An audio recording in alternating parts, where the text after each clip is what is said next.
Astro தமிழன் channel மூலம் உலக எங்கும் வாழ்ந்து கொண்டிருக்கும் சகோதர சகோதரிகளுக்கு அன்பார்ந்த வணக்கங்கள் மற்றும் வாழ்த்துக்கள்.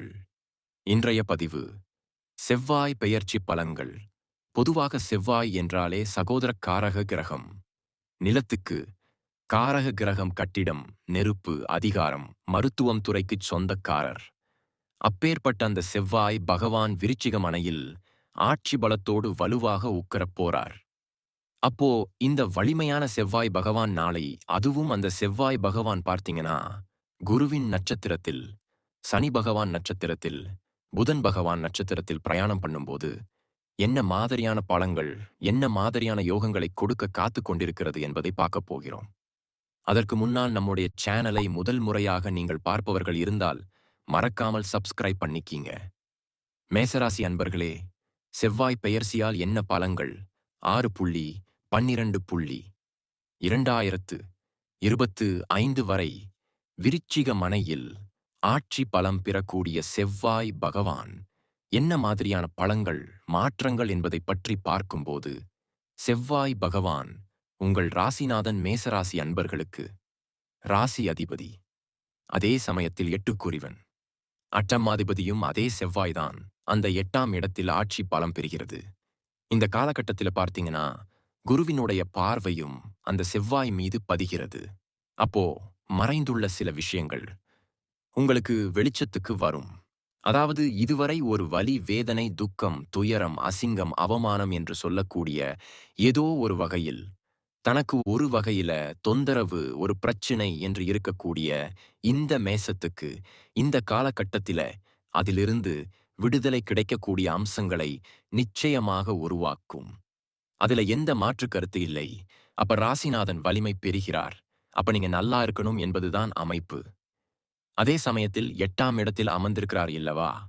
அப்ப 8ஆம் கிரகம் வலிமை பெறுகிறார் அல்லவா?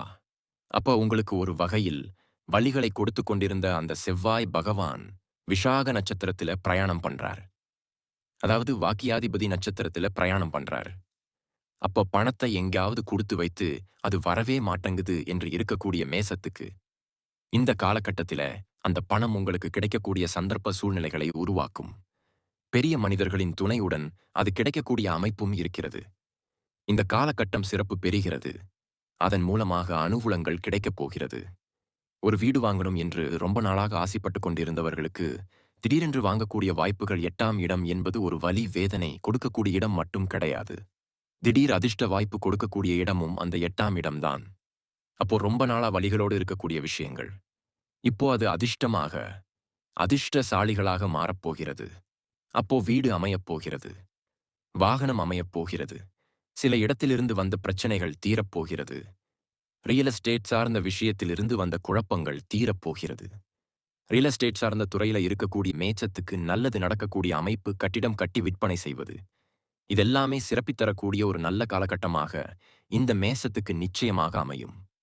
இந்த நவம்பர் மாதம் 1ஆம் தேதியிலிருந்து நவம்பர் மாதம் 11ஆம் தேதி வரை பார்த்தீங்கன்னா நிச்சயமாக, அதாவது 11ஆம் தேதி வரை அனுசன் நட்சத்திரத்தில் அந்த செவ்வாய் பகவான் பிரயாணம் பண்றார். அனுசன் அப்படிங்கிறது சனி பகவான். அந்த சனி பகவான் அப்படிங்கிறது 10க்கும் 11க்குரியவன். லாபஸ்தனத்தின் அதிபதி, த்லில்ஸ்தனத்தின் அதிபதி. இந்த காலகட்டத்தில் தொழில் ரீதியாக, வேலை ரீதியாக சில முயற்சிகள், சில மாற்றங்களை சந்திக்கக்கூடிய காலகட்டம். நிச்சயமாக நீங்கள் நினைப்பீங்க, ஒரு இடமாற்றம் கண்டிப்பா தாராளமாக உண்டு. ரொம்ப நாளா உங்களுக்கு ஒரு ப்ரமோஷன் வேணும். ரொம்ப நாளா ரொம்ப நாளா ஒரு இடமாற்றம் வேணும். ரொம்ப நாளா ஒரு அதிகார பதவிக்கு போகணும்.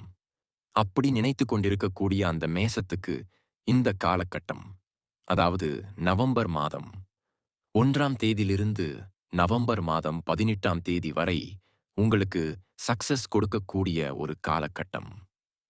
தொழில் ரீதியில் கூட சில மாற்றங்களை செய்வீங்க.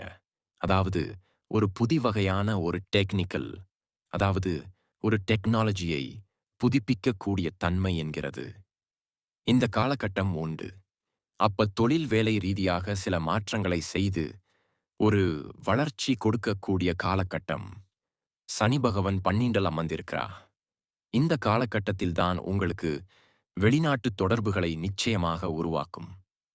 பெரிய மனிதர்களின் தொடர்புகளால, அல்லது உங்களுக்கு மற்றவர்கள் அந்நியர்கள் அல்லது வேறு இனத்தின் சார்ந்தவர்கள் மூலமாக நன்மை பெறக்கூடிய நிகழ்வுகள் இந்த காலகட்டம் நிச்சயமாக உண்டு. இதில் எந்தவித மாற்றுக் கருத்தும் இல்லை. அடுத்ததாக பார்த்தீங்கன்னா, செவ்வாய் பகவான் முதன் நட்சத்திரத்தில் பிரயாணம் பண்றார். எப்போ அப்படிங்கிறா, நவம்பர் 19ஆம் தேதியிலிருந்து டிசம்பர் 6ஆம் தேதி வரை முதன் பகவான் நட்சத்திரத்தில் பிரயாணம் பண்றார்.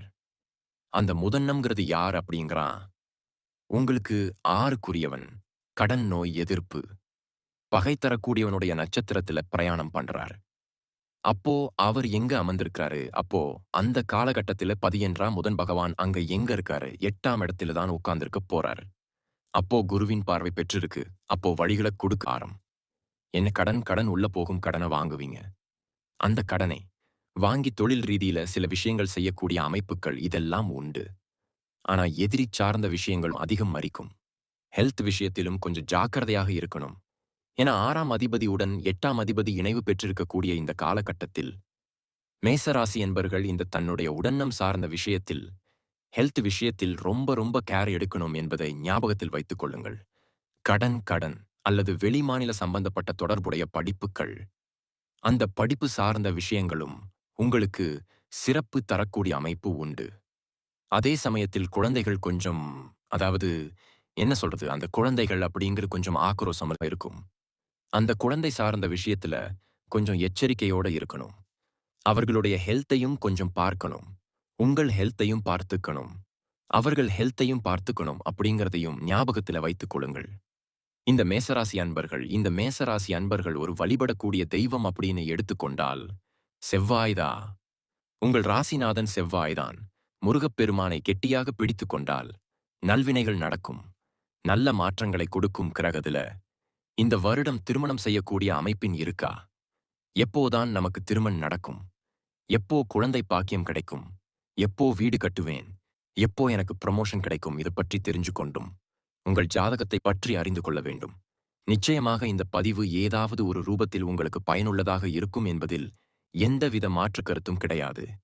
இந்த ராசி நட்சத்திர பிறந்த அனைவரும் வாழ்க வளர்க என்று சொல்லி விடைபெறுகிறேன். நன்றி மற்றும் வாழ்த்துக்கள்.